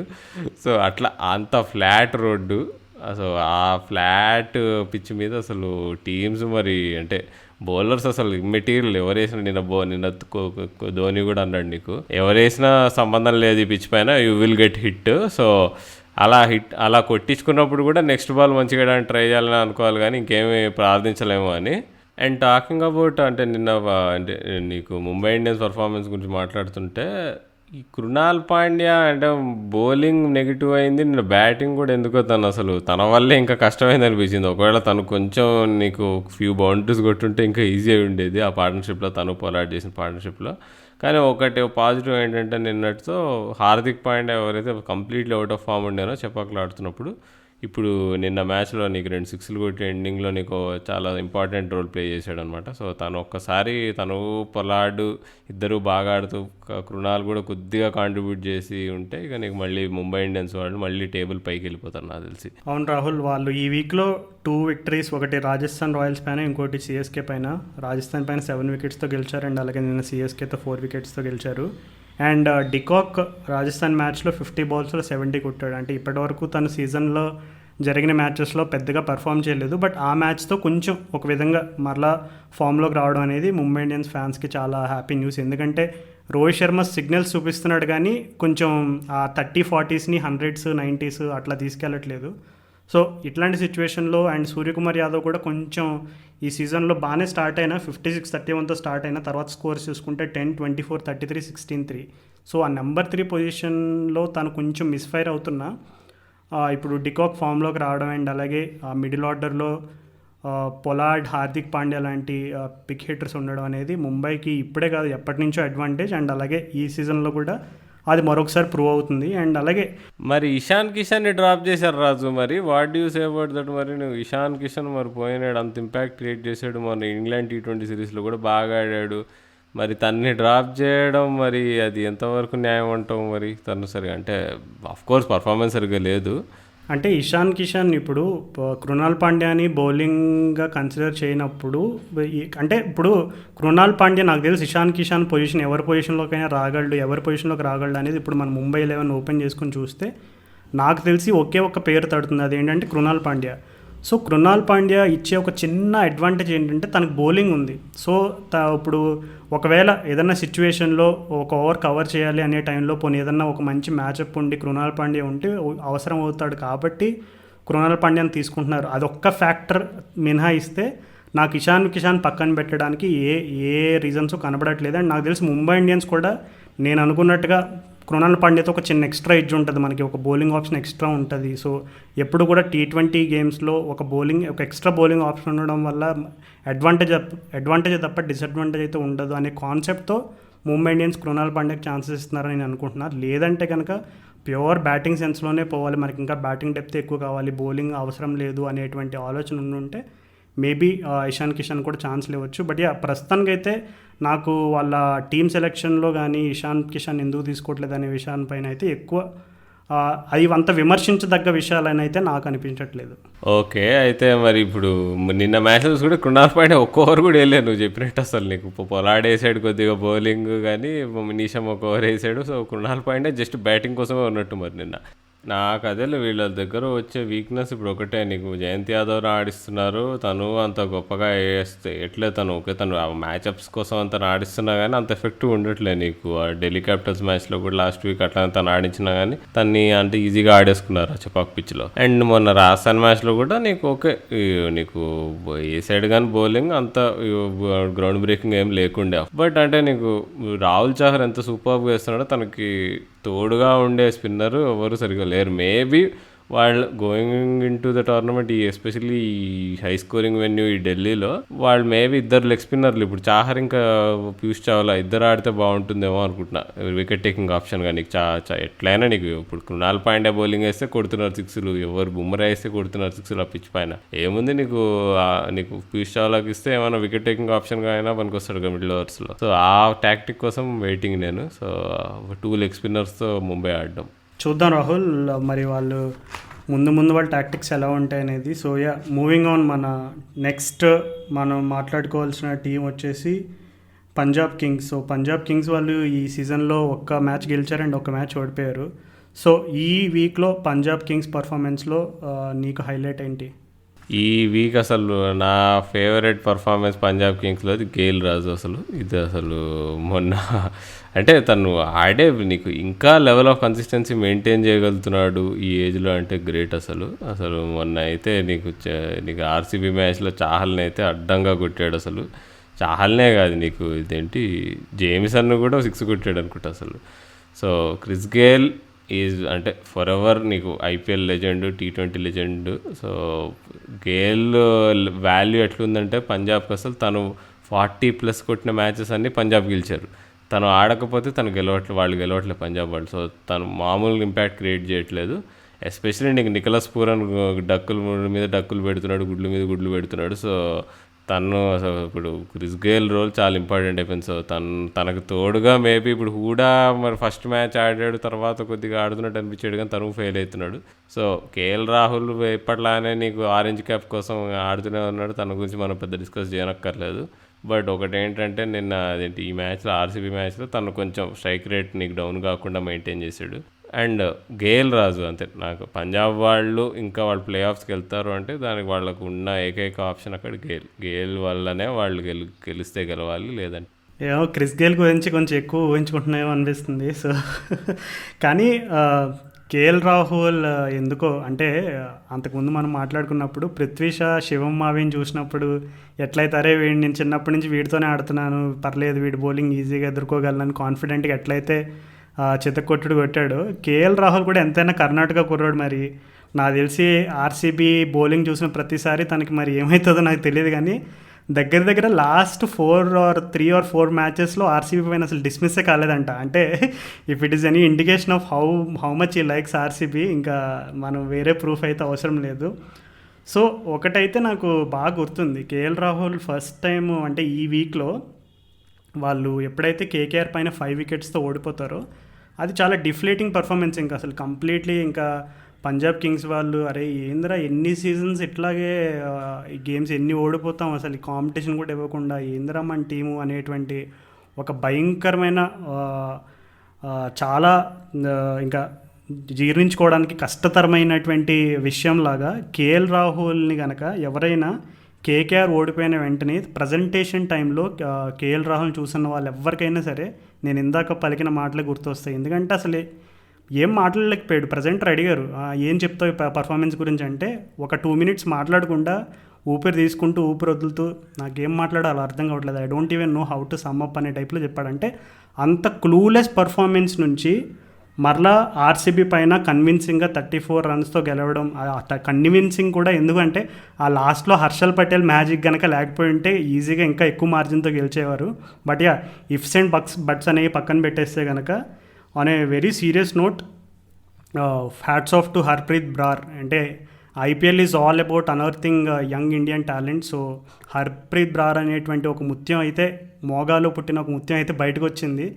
So Harpreet Brar performance గురించి కనుక మెన్షన్ చేయకపోతే మనం ఈ ఎపిసోడ్కి అన్యాయం చేసినట్టే. సో ఏంటి హర్ప్రీత్ బ్రార్లో నువ్వేమైనా స్పెషల్ గమనించావా? అండ్ ఆ పర్ఫార్మెన్స్ గురించి, ఆ పర్ఫార్మెన్స్ చూసిన తర్వాత పంజాబ్ టర్న్ అరౌండ్ అయిన అయిన అటువంటి ఆ ఆర్సీబీ మ్యాచ్ గురించి ఏం చెప్తావు? అసలు నాకు అర్థం కాలేదు రాజు. హర్ప్రీత్ బ్రార్ అంటే ముందు కూడా లాస్ట్ ఇయర్ కూడా ఉండే అనుకుంటా టీంలో, అంత ఎఫెక్టివ్గా అనిపించలే. ఒక మ్యాచ్ ఆడించినట్టు గుర్తు, బట్ లైట్ అనుకున్నా, ఏం ప్లేయర్ అనుకున్నా. బట్ నిన్నైతే బౌలింగ్కి వచ్చాడు చూడు, నీకు బ్యాటింగ్కి వచ్చాడు చూడు, నీకు వచ్చి నీకు 25 runs ఆఫ్ 17 balls ఏదైతే నీకు క్యామియో ఆడాడో ఎండింగ్లో, తను కేఎల్ రాహుల్ కలిసి నీకు డెత్లో ఎట్లయితే మ్యాక్సిమైజ్ చేశారో, అక్కడనే నీకు అరే క్యాండిడేట్కి ఉంది, టాలెంట్ ఉంది, ఎట్లయితే మనం సుచిత్ని చూసి సర్ప్రైజ్ అయ్యారో అందరూ, అలానే తన ఈక్వలెంట్ ఆఫ్ పంజాబ్ రంజీ టీంలో నీకు హర్ప్రీత్ బ్రార్ అనుకోవచ్చేమో మరి చూస్తుంటే, టాలెంట్ పరంగా నీకు స్కిల్స్ పరంగా. అండ్ బ్యాటింగ్ సంగతి పక్కన పెడితే బౌలింగ్కి వచ్చి తను ఎప్పుడైతే నీకు పెద్ద తలకాయలు ముగ్గురిని లేపబడేసాడు, అది మాత్రం ఇక లైఫ్లో అసలు ఇక ఎప్పుడు మర్చిపోండి నాకు తెలిసి ఈ మ్యాచ్ అయితే. నీ కోహ్లీ, మ్యాక్స్వెల్, డివిలియర్స్ ముగ్గురిని లేపబడేసాడు. ఆర్సీబీని ఒక్క ఓవర్లో ఫ్లాట్ చేసి పడేసాడు. అసలు ఇంకా అంతకంటే ఏం కావాలి చెప్పే ఎవరికైనా. ఈ ఐపీఎల్లో రియాక్షన్స్కి అంటే బ్యాట్స్మెన్ రియాక్షన్స్కి ఏదైనా అవార్డు కనుక పెడితే నాకు తెలిసి హర్ప్రీత్ బ్రార్ మ్యాక్స్వెల్ని డిస్మిస్ చేసిన తర్వాత మ్యాక్స్వెల్ ఒక రియాక్షన్ ఇస్తాడు, నాకు తెలిసి దానికే ఫస్ట్ ప్రైజ్ వస్తుంది. ఎందుకంటే మ్యాక్స్వెల్కి అర్థం కాలేదు, అరే నేను బౌల్డ్ అయ్యానా లేదంటే కీపర్ గ్లౌస్ తోటి స్టంప్ బేల్స్ లేపేశాడు అనేది అర్థం కాలేదు. అంటే ఇట్ వాజ్ దాట్ మ్యాజికల్. అంటే ఏదో బౌల్లో ఏదో తను వేసిన బౌలింగ్లో ఏదో గొప్పతనం ఉందని కాదు, కానీ the little subtleness to just deceive Glenn Maxwell pass that out side edge, ఆ చిన్న వేరియేషన్ అంతే. పెద్దగా బాల్ కూడా పెద్దగా ఏం తిరగలేదు, ఆ బాల్ కొంచెం స్లైడ్ అయ్యి కరెక్ట్గా టాప్ ఆఫ్ తగిలిందనమాట. నిజంగా ఏ బౌలర్ని అడిగినా నీ డ్రీమ్ డెలివరీ ఏంటి, ఎట్లా బ్యాట్స్మెన్ డిస్మిస్ చేయాలని అనుకుంటున్నావు అంటే, చిన్నప్పటి నుంచి కోచెస్ బలంగా రుద్ది నేర్పేది బౌలర్స్ ప్రతి ఒక్కరికి టాప్ ఆఫ్ స్టెంప్. ఇది వాళ్ళకి 1 కోటి సార్లు వాళ్ళు రాసుకుని అట్లే ప్రాక్టీస్ చేసి టార్గెట్ చేస్తారు బౌలర్స్ ఎవరైనా సరే. So whether it is a spinner or pacer, నిజంగా హర్ప్రీత్ బ్రార్కి అయితే నువ్వు చెప్పినట్టే తను మన వాళ్ళకి మన వాళ్ళకి కూడా చెప్పుకునేటువంటి పెర్ఫార్మెన్స్ అయితే ఒకటి ఇచ్చేశాడు. సో ఇంకెన్ని తరాలైనా సరే నేను చూడు ఒకే మ్యాచ్లో కోహ్లీ, డివిలియర్స్, మ్యాక్స్వెల్ ముగ్గురిని అవుట్ చేశా అంటాడు. So anyways happy for him. So hopefully ముందున్న మ్యాచెస్లో కూడా తనకి అవకాశాలు వచ్చి అండ్ అలాగే తన కన్సిస్టెన్సీ నిలబెట్టుకుంటాడని. బిష్నాయ్ రాజు, ఇంకో బిష్నాయ్ను వాళ్ళు స్టార్టింగ్లో సరిగ్గా ఆడలేదు, చెన్నై లెగ్లో కూడా మ్యాచ్ ఆడలేదు సన్ రైజర్స్ మీద. సో తనని ఇప్పుడు ఆడిస్తున్నారు ప్రతి మ్యాచ్. మొన్న తను ఇంకా హర్ప్రీత్ బ్రార్ ఇద్దరు కలిసి అసలు మస్తు వేసారు బౌలింగ్. అసలు బిష్నాయ్ మాత్రం ఇస్ ఎ జెమ్ రాజు, అసలు అది మాత్రం మాత్రం ఏమాత్రం తక్కువ చేయలేదు. నువ్వు బిష్నాయ్ గురించి చెప్తున్నప్పుడు నాకు క్వశ్చన్ అడగాలనిపిస్తుంది రాహుల్ నిన్ను. తన ఫీల్డింగ్ చూసిన తర్వాత నాకు ఎందుకో తను ఫ్యూచర్ రవీంద్ర జడేజా అని అనిపిస్తుంది. నాకు ఎందుకో మేబీ నేను అనుకునే భావన తప్పై ఉండొచ్చు, దానికి ఏముంటుంది. బ్యాటింగ్ చేయాలి, జడేజా అవ్వాలంటే బ్యాటింగ్ చేయాలి. మరి బిష్నాకి ఇంకా చాలా టైం అయితే ఉంది కదా, అంటే there is still on time on ఈ సైడ్ అయితే ఉంది. సో అండర్-19లో భయంకరంగా బ్యాటింగ్ ఇన్నింగ్స్లు ఏం పెద్దగా ఆడలేదు, కానీ నాకు తెలిసిన ఇన్ఫర్మేషన్ ప్రకారం తన దగ్గర కొద్దిపాటి స్కిల్స్ అయితే ఉన్నాయి. అంటే మరి he's not someone who can't handle the bat అనేది. సో హోప్ఫుల్లీ మరి ఫ్యూచర్లో ఎవరైనా తన బ్యాటింగ్ మీద కూడా కొంచెం వర్క్ చేసి, ఎందుకంటే తన బౌలింగ్ అండ్ ఫీల్డింగ్ అయితే లైవ్ వైర్, అది మాత్రం డౌట్ లేదు. సో చూద్దాం. అంటే ఇప్పుడు బ్యాటింగ్ గురించి మాట్లాడడం ఇర్రిలెవెంట్లే. సో బౌలింగ్లో నువ్వు రవి బిష్నాయ్ విషయంలో ఎక్కువగా ఇంప్రెస్ చేసిన విషయాలు ఏంటి నేను బౌలింగ్ పరంగా? సో రవి బిష్నాయ్ బౌలింగ్లో అసలు ఒక మనం చూస్తే జనరల్గా లెగ్ స్పిన్నర్స్ వేస్తున్నప్పుడు మనం టీవీలో చూస్తుంటే వెనక నుంచి చూస్తాం కాబట్టి మనకి వ్యూ క్లియర్గా ఉంటుంది. వాళ్ళు గూగుల్ వేస్తున్నారు, లెగ్ స్పిన్ వేస్తున్నారు, క్లియర్గా తెలిసిపోతుంది అనమాట. బ్యాట్స్మెన్కి అంత ఈజీగా తెలియదు, ఎందుకంటే వాళ్ళు ఫేస్ చేసే ఓరియంటేషన్ డిఫరెంట్ కదా. వెనక నుంచి గూగుల్ని పిక్ చేయడం ఈజీ, కానీ బిష్నాయ్ బౌలింగ్ వేస్తున్నప్పుడు మాత్రం అసలు ఎట్లా చెయ్యి నీకు రిస్ట్ ఇట్లా వస్తున్నప్పుడు లాస్ట్ మినిట్లో నీకు ఉల్టా చేసేస్తున్నాడు రాంగన్ వేయడానికి. సో తను బౌలింగ్ వేసినప్పుడు ఎట్లా ఉంటుందంటే లెగ్ స్పిన్ వేసినా నీకు గూగుల్ వేసినా సేమ్ యాంగిల్లో చేయబోతుంది. అలా నీకు వెనకాల నుంచి అర్థం కావట్లేదు అంటే నీకు ముందు నుంచి నీకు ఎంత కష్టం వాళ్ళు బ్యాట్స్మెన్కి అసలు అది మాత్రం సూపర్ స్కిల్. అండ్ ఇంకా పేస్ ఆఫ్ బౌలింగ్ నీకు ఏ స్పీడ్లో వేస్తున్నాడు అనేది కూడా ఇంపార్టెంట్. ఇప్పుడు కుల్దీప్ యాదవ్ తెలుసు మనకి, తను అంత స్లోగా వేస్తాడు. అంత స్లోగా వేసేటప్పటికి నువ్వు ఎన్ని వేరియేషన్స్ వేసినా కానీ, నువ్వు ఫ్లిప్పర్ వేసినా ఇది వేసినా కానీ నీకు బ్యాట్స్మెన్కి టైం ఉంటుంది. కానీ బిష్నాయ్ మాత్రం 85-90 మినిమం వేస్తున్నాడు. 90 km/h స్పీడ్లో వేస్తే నీకు సప్మని నీకు బాల్ ఎటు తిరుగుతుందో తెలియకపోతే అప్పుడు చాలా కష్టం. ఎట్లయితే రషీద్ ఖాన్తో ఉంటుందో ప్రాబ్లం. సో రషీద్ ఖాన్ నీకు రెండు లెగ్ స్పిన్ గూగులీ రెండు నీకు బ్యాక్ ఆఫ్ ద హ్యాండ్ వేస్తాడు, కానీ బిష్నాయ్ రెండు బ్యాక్ ఆఫ్ ద హ్యాండ్ వేయడు. కానీ నీకు తను ఎప్పుడు back of the hand delivery చేస్తున్నాడు, ఎప్పుడు నీకు నార్మల్ లెగ్ స్పిన్ గ్రిప్తో వేస్తున్నాడు అనేది మనకు అర్థం కాదనమాట. సో అది అది యూనిక్ స్కిల్ అనమాట. సో రవి బిష్నాయ్ నాకు తెలిసి అంటే మనకి ఇండియాలో ఇప్పుడు T20 లెగ్ స్పిన్ అది కరువు అయింది, సడన్గా చాహల్ సరిగ్గా వేయట్లేదు. సో ఒకవేళ అంటే ఈ T20 వరల్డ్ కప్ కష్టమేమో కానీ నాకు తెలిసి coming years off white ball క్రికెట్లో రవి బిష్నాయ్ లేకుండా మాత్రం ఇండియా టీం ఉండదు. చాలా పెద్ద స్టేట్మెంట్ ఇచ్చేసారు రాహుల్. కానీ రవి బిష్నాని క్లుప్తంగా ఒక చిన్న సెంటెన్స్లో బంధించాలంటే, ఇప్పుడు నువ్వు మాట్లాడుతుండగా బ్యాక్గ్రౌండ్లో ఆ కుక్కర్ ఫిజింగ్ సౌండ్ వచ్చింది. సో ఆ కుక్కర్లో ఫిజింగ్ సౌండ్ ఎట్లా ఉంటుందో సేమ్ రషీద్ ఖాన్ అయినా ఈ రవి బిష్నాయ్ లాంటి యంగ్ అని పదం వాడకూడదు, ఇట్లాంటి లెగ్ స్పిన్నర్స్లో ఆ ఫిజ్ ఉంటుంది ఎక్స్ట్రా. అంటే ఫిజ్ అంటే ఎక్స్ట్రా ఫ్యాక్టర్, ఏదో ఒకటి వాళ్ళలో మనకి ఎక్సైటింగ్గా ఏదో ఉంది చూడాలి అనేటువంటి ఒక స్పార్క్ అనేది క్రియేట్ చేస్తారు. సో రవి బిష్నాయ్ దగ్గర అయితే ఆ స్పార్క్ పుష్కలంగా ఉంది. మరి ఫ్యూచర్లో దాన్ని తను ఎట్లా దాన్ని కన్వర్ట్ చేసుకుంటాడు టాలెంట్ రూపంలో, అండ్ అలాగే హోప్ఫుల్లీ పర్ఫార్మెన్సెస్ అయితే ఇప్పటివరకైతే more than good enough. So ముందున్న సీజన్లో అండ్ అలాగే అప్కమింగ్ సీజన్స్లో ఎట్లా ఆడతాడు అనేది మనం చూడాలి. సో పంజాబ్ అయితే ఇప్పుడు మాత్రం వాళ్ళు ప్లే ఆఫ్స్కి వెళ్తారని చెప్పలేము, బట్ వాళ్ళు 3 మ్యాచ్లు గెలిచి కొంచెం కంటెన్షన్లో అయితే ఉంటారు 4th స్పాట్కి. బట్ మూవింగ్గా ఇక మనం కేకేఆర్ గురించి మాట్లాడుకోవాలి. కేకేఆర్ రాజు వాళ్ళు ఏందో పోయినసారి కూడా తిట్టాం, పోయిన వారం కూడా వాళ్ళు ఏంటేంటో చేస్తున్నారని. ఇప్పుడు వచ్చి ఇంకా నీకు కలం వచ్చేసి స్టేట్మెంట్లు ఇస్తున్నాడు. If you can't change the man అన్నాడు. అదైతే ఎక్స్ట్రాడినరీ స్టేట్మెంట్ అసలు ఇంటర్వ్యూలో. స్టేట్మెంట్ అయితే కేకేఆర్ వాళ్ళు ఇచ్చారు, కానీ ఇంప్లిమెంట్ చేసింది మాత్రం వేరే టీం వాళ్ళది. ఆహా ఏమన్నా కరెక్ట్ రాజు. సో మరి అయితే మార్గన్ క్యాప్టెన్సీ తీసేయాలంటావు అయితే నువ్వు? రాహుల్ నేనైతే అలాంటి స్టేట్మెంట్లు ఏం చెప్పట్లేదు. బట్ యా ఎనీవేస్ అసలు కేకేఆర్ వాళ్ళు ఈ వీక్ ఒకటి గెలిచారు, ఒకటి ఓడిపోయారు. ఒక్కటైతే మిస్ అవుతుంది కేకేఆర్ సెటప్లో. టాప్ 3లో ఫైర్ అయితే లేదు. అండ్ టాప్ 3లో ఫైర్ లేనప్పుడు మరలా సునీల్ నారాయణ ఏదోలా ఫిట్ చేసి నెంబర్ 4 నెంబర్ 5 పెడుతున్నారు.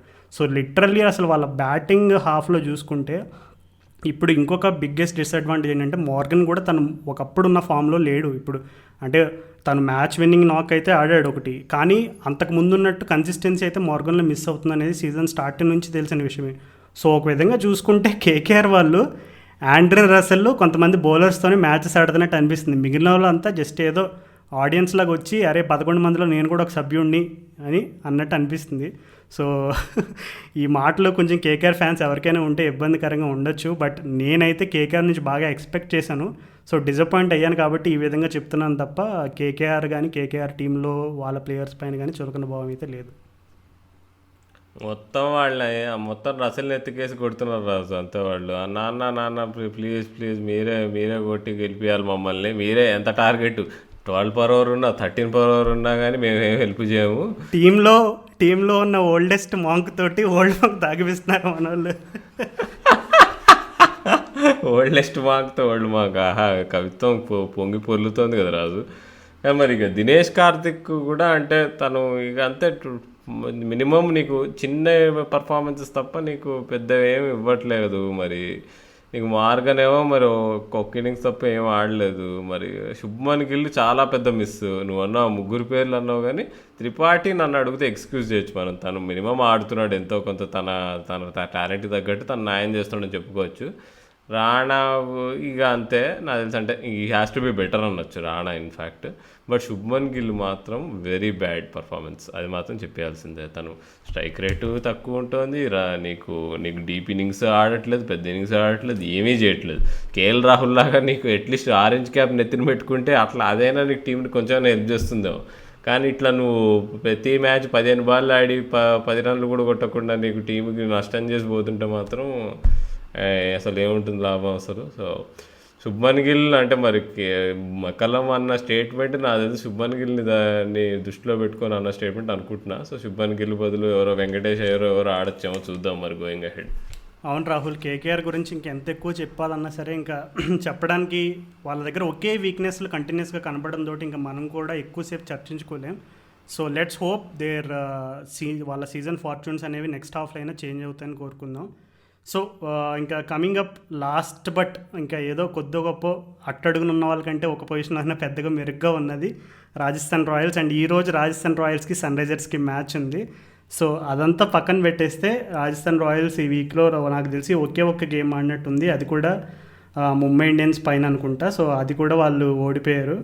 సో సేమ్ ఢిల్లీ పిచ్ పైన అంతకు ముందు రోజు ఎస్ఆర్హెచ్ వాళ్ళు ఎట్లయితే 171 కొట్టారో 171 కొట్టారు. అండ్ చెన్నై వాళ్ళు ఎంత అలవోకగా చేశారో ముంబై వాళ్ళు కూడా అదే స్క్రిప్ట్ని ఎగ్జిక్యూట్ చేశారు.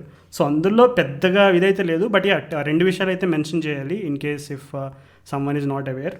రాజస్థాన్ రాయల్స్ వాళ్ళు సౌత్ ఆఫ్రికా నుంచి రాసీ వాండర్ డెసైన్ అండ్ అలాగే గెరాల్ కోయిజీ, సో వీళ్ళిద్దరిని కూడా వాళ్ళు రీప్లేస్మెంట్ ప్లేయర్స్గా తీసుకొస్తున్నారు, బెన్ స్టోక్స్ అండ్ లియామ్ లివింగ్స్టన్కి. సో ఆల్మోస్ట్ ఇంకా సీజన్ హాఫ్ అయిపోయింది. మరి ఇప్పుడు ఒక ఇద్దరిని అడిషనల్గా తీసుకురావడం వల్ల వాళ్ళ సీజన్ ఫార్చ్యూన్స్ ఏమైనా చేంజ్ అవుతాయి అనుకుంటున్నాను నువ్వు? లేదు రాజు, అంటే వాళ్ళు అట్లా ఒఫీషియల్గా వాళ్ళు ఒప్పుకోలేరు కాబట్టి వాళ్ళు ఏదో ఒకటి చేయాలి కాబట్టి ఫ్యాన్స్ కోసమైనా వాళ్ళ టీమ్ స్పిరిట్ కోసమైనా చేస్తున్నారు. కానీ ఐ థింక్ వాళ్ళు డన్. ఒకటి ఏంటంటే నీకు అంటే తప్పులేదులే, ఇంకా నీకు మామూలు ప్లేయర్సా ఇప్పుడు నీకు ఆర్చర్ ఇంకా నీకు బెన్ స్టోక్స్ అసలు. సో ఆఫ్ కోర్స్ స్ట్రగుల్ అవుతారు. అయినా కానీ వాళ్ళు ఇప్పుడు చూసుకుంటే శివం దూబేని నమ్ముకుంటున్నారు వాళ్ళు, క్రూషియల్ మిడిల్ ఆర్డర్ రోల్. తనకు అంత రేంజ్ లేదని క్లియర్గా అర్థమవుతుంది. మన ముంబై మ్యాచ్లో కూడా తనకు అంత మంచి బ్యాటింగ్ పిచ్ మీద తను అంత మంచి స్టార్ట్ వచ్చింది. యశస్వి జైస్వాల్ని చాలా ప్రైజ్ చేయాలి మనం ఇక్కడ. తను నీకు అసలు మనన్ వరాబాద్ తీసుకొచ్చారు, తను చాలా బాగా ఆడుతున్నాడు యాక్చువల్గా. అంటే పోయినేడు మాత్రం తను అసలు అరే వీడి పిల్లోడరా అన్నట్టు అనిపించింది మనందరికీ. కానీ ఇప్పుడు చూస్తే హై పేస్ బౌలింగ్ కానీ ఏదైనా కానీ మంచిగా ఆడగలుగుతున్నాడు. So very good improvement from his side. నీకు తను బట్లర్ నీకు 92 ఫర్ నో లాస్ ఉండే, నీకు 92 ఫర్ 1 వికెట్ డౌన్ ఉండే నీకు 10 ఓవర్స్ తర్వాత. అక్కడి నుంచి నీకు శివం దూబే నీకు స్ట్రైక్ రొటేట్ చేయలేక, నీకు 5 ఫుట్ వర్క్ లేక అసలు నీకు హారబుల్ ఇన్నింగ్స్ ఆడాడు నీకు. సో శివం దూబే నువ్వు ఓన్లీ ఎండింగ్లో నీకు అంటే నీకు కొంచెం ఇట్లా అంటే కొంచెం టఫ్ పిచ్చెస్ మీద అంత ఫౌండ్ అవుట్ అయిపోతున్నాడు అని అనుకోవాలి. సో మేబీ మహిపాల్ లోమ్రోని ఆడిస్తే బెటర్ ఏమో రాస్తాను వాళ్ళు ఆ స్పాట్లో, ఎందుకంటే తను ఇంకా డిపెండబుల్ బ్యాట్స్మెన్ ఆ విషయంలో. అవును రాహుల్, శివం దూబే అయితే బిగ్గెస్ట్ డిసప్పాయింట్మెంట్. అండ్ తన ఆటలో నేను గమనించిన కొన్ని విషయాలు ఏంటంటే అసలు ఫుట్ వర్క్ అనేది చాలా పూర్ ఉంది. సో జనరల్గా టాల్ ప్లేయర్స్ అట్లాంటి వాళ్ళు పేస్ బౌలర్స్ని ఎవరి కాళ్ళకి వాళ్ళ స్ట్రెంగ్స్ వీక్నెసెస్ ఉంటాయి. But on a serious note foot work అయితే యాక్సెప్టబుల్ స్టాండర్డ్స్లో లేదు. సో శివం దూబేన్ మరి వాళ్ళంత కీ రోల్లో తనని నమ్మి అంత కీ పొజిషన్ తను కట్టబెట్టినప్పుడు అట్లీస్ట్ లైక్ ఇట్లాంటి బేసిక్ ఎర్రర్స్ బయట పెట్టకుండా, ఒకవేళ తను స్కోర్ చేయడానికి ట్రై చేసి అవుట్ అయిపోతే okay, people might think okay he had a bad season or maybe ఫామ్లో లేడని. కానీ మరీ టెక్నికల్ ఫ్లాస్ అనేవి నువ్వు ఎక్స్పోజ్ చేస్తున్నావు అంటే ఇట్ షోస్ దట్ టీమ్కి ఏంద్రా వీళ్ళకి ఇంకా ఆప్షన్ లేరా మిడిల్ ఆర్డర్లో ఇంత ఇలాంటి ప్లేయర్ని ఆడిస్తున్నారు అనేటువంటి క్వశ్చన్ మార్క్ స్టార్ట్ అవుతాయి. సో అన్ఫార్చునేట్లీ శివన్ దూబేకి ఈ సీజన్ అయితే తను నిజంగా ఇండియన్ టీంలోకి మరొకసారి రీఎంట్రీ ఇవ్వడానికి ఒక చక్కటి ఆపర్చునిటీ లభించింది రాజస్థాన్ రాయల్స్ టీం ద్వారా. ఎందుకంటే ఆల్మోస్ట్ తను ప్రతి మ్యాచ్లో తను మ్యాచ్ చేంజ్ చేయగలిగేటువంటి ఆపర్చునిటీ తనకు వచ్చింది ప్రతి గేమ్లో. కానీ తను కంటిన్యూస్గా కన్సిస్టెంట్గా ఫెయిల్ అవుతున్నాడు కాబట్టి తన కేవలం ఐపీఎల్ ఛాన్సెస్నే అండి, ఫ్యూచర్ ఐపీఎల్ ఛాన్సెస్నే కాదు, ఇండియన్ ఛాన్సెస్ విషయంలో కూడా ఇంకా ఒక 4 అడుగులు వెనక్కి వెళ్ళిపోయాడని చెప్పాలి. ఒప్పుకుంటావా మరి? అవును రాజు, ఓన్లీ ఆర్సీబీతో ఒక ఇన్నింగ్స్ బాగా ఆడాడు తప్ప మిగతా ఇన్నింగ్స్ అన్ని డిసప్పాయింట్మెంట్ అని చెప్పుకోవాలి. మొన్న మ్యాచ్లో అయితే నీకు ముంబై ఇండియన్స్ అయితే అసలు మిల్లర్ పాపం వెయిట్ చేస్తున్నాడు ఎప్పుడు వస్తానా బ్యాటింగ్ కన్నా. లాస్ట్లో రావాల్సి వచ్చింది, తను అవుట్ కాక కొట్టక అట్లా స్ట్రక్ అయిపోయాడు కాబట్టి మధ్యలో శివం దూబే. సో తనకు నువ్వు చెప్పినట్టయితే వెరీ గుడ్ ఛాన్స్ ఇండియన్ టీంలోకి వాపస్ రావడానికి, especially Hardik Pandya bowling problem అంటే నీకు ఫిట్నెస్ ప్రాబ్లం ఉంది కాబట్టి. బట్ అంటే తను మాత్రం ఏమాత్రం యూజ్ చేసుకోలేదు. బట్ నాకంటే ఇప్పుడు నాకు ఇంకా రాజస్థాన్ వాళ్ళని అండర్ ఎస్టిమేట్ చేయలేమని ఎందుకు అనిపిస్తుంది అంటే జాస్ బట్లర్ రాజు. నీకు మనకు గుర్తు 2018 సీజన్లో నీకు జాస్ బట్లర్ ఎప్పుడైతే సడన్గా తన నిద్ర లేచి 6 మ్యాచ్లు గెలిపించాడు, సడన్గా వాళ్ళు ప్లే ఆఫ్స్ కూడా వచ్చేసారు రాజస్థాన్ రాయల్స్. సో మొన్న ముంబై మ్యాచ్లో రాజస్థాన్ రాయల్స్కి వాడు బట్లర్ అయితే చాలా బాగా ఆడాడు. సో తను సడన్గా ఇప్పుడు ఫామ్ తెచ్చుకొని వీళ్ళు ఏమన్నా చేయగలుగుతారంటావా రాజస్థాన్? ఓన్లీ బట్లర్ లాక్కెళ్ళగలుగుతాడంటావా? నేను అవ్వదు వీళ్ళతో కాదని చెప్తున్నాను, బట్ స్టిల్ మరి బట్లర్కి ఉందంటావా? ప్రతి టీంలో కూడా ఇప్పుడు నువ్వు ఎట్లయితే బట్లర్ గురించి చెప్తున్నావు, ప్రతి టీంలో there is that one key player who can like ఒంటి చేత్తో మ్యాచ్లు గెలిపించగలిగే సత్తా ప్రతి టీంలో ఉండే ప్లేయర్స్ అయితే ఉంటారు. సో రాజస్థాన్లో అయితే నువ్వు చెప్పినట్టు జాస్ బట్లర్ ఉన్నాడు. So if there is one person who can actually turn this around for Rajasthan Royals it is only and only Jos Buttler. ఎందుకంటే సంజు శాంసన్ గురించి చెప్పి మా గొంతుకు ఎండిపోతుంది, ఇంకా ఎలాంటి మాటలు మాట్లాడకూడదో తెలియట్లేదు. ఎందుకంటే తన దగ్గర ఉన్నంత టాలెంట్ పెట్టుకుని సీజన్ స్టార్టింగ్లో మెరుస్తాడు ఒక సెంచరీ ఏదో, తర్వాత చూస్తే ఎంత ఇంప్రెసివ్ టాలెంట్ ఉంటుందో అంతే ఆపోజిట్లో డిసప్పాయింటింగ్ వేలో అవుట్ అవుతాడు. సో అందుకే ఒక్కొక్కసారి అట్లాంటి ప్లేయర్స్ గురించి అంత టాలెంట్ గురించి చెప్పినప్పుడు బాధ, ఫ్రస్ట్రేషన్ కంటే ఇంత టాలెంట్ పెట్టుకుని ఆడలేకపోతున్నారు అనేటువంటి ఒక ఫ్యాక్టర్ అనేది అధిగమిస్తుంది. సో అది కన్సిడర్ చేసుకుని ఇలా చెప్పడం జరుగుతుంది. సో నువ్వు చెప్పినట్టుగా Rahul, very simple, RR fortunes కనుక చేంజ్ అవ్వాలంటే it has to be one man and it has to come from Jos Buttler. But Rassie and van der Dussen అయితే అండర్ ఎస్టిమేట్ చేయొద్దు. తనని నేను first time Mzansi super league అనే ఒక south Africa T20 టోర్నమెంట్లో చూసిన వెంటనే నాకు వచ్చిన ఫస్ట్ ఫీలింగ్ ఏంటంటే, అరే ఈ ప్లేయర్ ఏందో బాగున్నాడు, వీడికి మంచి రేంజ్ ఉంది, అండ్ అలాగే సింగిల్స్ కూడా రొటేట్ చేయగలిగేటువంటి ప్లేయర్, అంటే సాఫ్ట్ హ్యాండ్స్ ప్లే కూడా ఉంది తన దగ్గర. సో ఐపీఎల్లో ట్రై చేస్తారేమో అనేటువంటి ఒక క్వశ్చన్ వచ్చింది. తను తీసుకోలేదు, కానీ I'm happy that Rassie van der Dussen is getting an opportunity to play in the IPL. So hopefully Buttler fire వర్క్స్కి రాసివ్ వాండర్ డూసన్ ఏమైనా కొంచెం ఎక్స్ట్రా స్పార్క్ యాడ్ చేస్తే కనుక చేంజ్ అవుతే, లేదంటే వాళ్ళు కూడా వాళ్ళ కింద ఉన్న టీం లాగే మోటా ముళ్ళు సర్దుకుని టాటా బాయ్ బాయ్ చెప్పుకోవాల్సిందే. ఇంకా నాకు తెలిసి కాకపోతే వాళ్ళు కైల్ కోట్సర్ని ఆడిస్తారు అనుకుంటున్నాను నేను. ఎందుకంటే తను వీడియోస్ కూడా చూస్తే తను అండర్-19 వరల్డ్ కప్లో చాలా బాగా వేస్తుంటే 140+ వేసాడు నీకు 1.5 year బ్యాక్. ఇప్పుడు ఇంకా ఎక్కువ పేస్ వేస్తున్నాడు అనుకోవాలి. సో వాళ్ళు అంటే ఇప్పుడు రెడీ అంటూ కూడా తను వాండర్ డూసన్ ఇంకా రావడానికి టైం పడుతుంది, కానీ ఇవాళ మధ్యాహ్నం మ్యాచ్కి అయితే కోట్సర్ రెడీ ఉంటాడంట. సో తను వెయిటింగ్ టు సీ ఎట్లా ఆడతాడు అనేది. సో నా ముస్తఫిజుర్ అసలు కొంచెం సీజన్ స్టార్టింగ్ కొంచెం బాగా ఇస్తున్నట్టు అనిపించినా, కానీ తర్వాత లాస్ట్ 2 matches సరిగ్గా వేయట్లేదు.